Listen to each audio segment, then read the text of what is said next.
नाजरीन, इसराइल और हमास में जारी जंग में शिद्दत आ गई है, लेकिन इसराइली अफवाज जदीद असलहे और बड़ी फौज के साथ भी हमास को नुकसान पहुंचाने में नाकाम नजर आती है। हमास के अस्करी विंग अल-कसाम ब्रिगेड ने गजा की एक सुरंग में बॉबी ट्रैप धमाके में 5 इसराइली फौजियों को हलाक कर दिया और तस्दीक के लिए वीडियो भी जारी कर दी।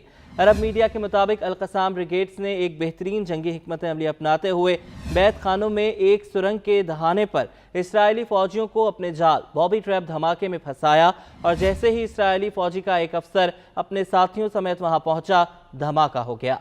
धमाके में इसराइली फौज के अफसर और 4 एहलकार मौके पर हलाक हो गए। इसराइली फौज के तर्जुमान पहले तो अपने फौजियों की नाकाम ऑपरेशन में मारे जाने से इनकारी रहे, लेकिन अल-कसाम की जानिब से वीडियो जारी होने के बाद अपना सा मुंह लेकर रह गए। उधर जहां एक जानिब इसराइल को अमेरिका की हिमायत हासिल है, तो दूसरी जानिब ईरान ने भी हमास की हिमायत में इसराइल को दो टोक अल्फाज में वाज़ेह पैगाम दे दिया है। ईरान की कुद्स फोर्स के सरबराह ने इसराइल से जंग में हमास की हर मुमकिन मदद का ऐलान कर दिया है।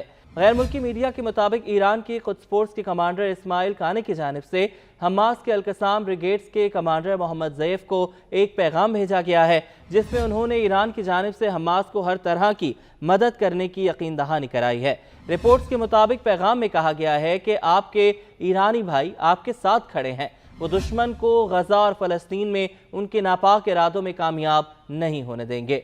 मीडिया रिपोर्ट्स के मुताबिक ये पैगाम बरतानवी खबर रसा इदारे रॉयटर्स की रिपोर्ट के ठीक एक दिन बाद सामने आया है, जिसमें कहा गया था कि ईरान के सुप्रीम लीडर आयतुल्लाह खामेनी ने इस माह के शुरू में हमास के सरबराह इस्माइल हनिया को बताया था कि ईरान फलस्तीनी ग्रुप की जानिब से इसराइल के साथ जंग नहीं करेगा, जबकि हमास के तर्जुमान की जानिब से इस रिपोर्ट को झूठा करार दिया गया था। ईरान की जानिब से आने वाले इस पैगाम ने इसराइल और अमेरिका पर वाज़ेह कर दिया है कि अगर इसराइली अफवाज निहत्ते फ़लस्तीनियों के खून से हाथ रंगने से बाज ना आई, तो ईरान इसराइल को इस जारहियत का मुंह तोड़ जवाब देगा। ईरान की कुद्स फोर्स हर हाल में हमास और निहत्ते फ़लस्तीनियों की मदद करेगी। सिर्फ ईरान ही नहीं, तुर्की समेत कई इस्लामी ममालिक इसराइल को खबरदार कर चुके हैं कि वो अपनी जारहियत से बाज रहें, वरना इसके नताइज बहुत खौफनाक होंगे।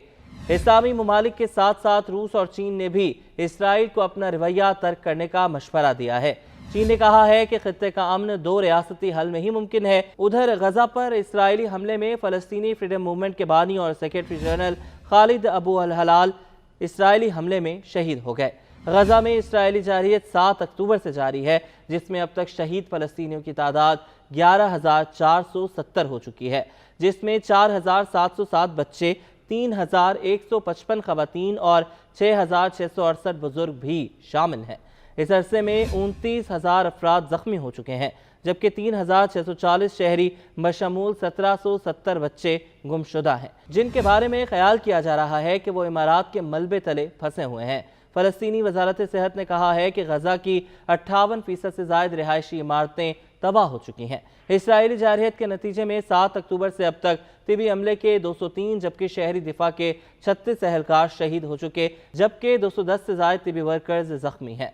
इसराइल की जानिब से 60 से ज़्यादा एम्बुलेंसेस पर भी हमले किए गए हैं, जिनमें से 55 एम्बुलेंसेस तबाह हो चुकी हैं। वजारत सेहत ने बताया है कि अल-शिफा अस्पताल में 11 नवंबर से अब तक नौमौलूदों समेत 40 मरीज जान की बाजी हार चुके हैं।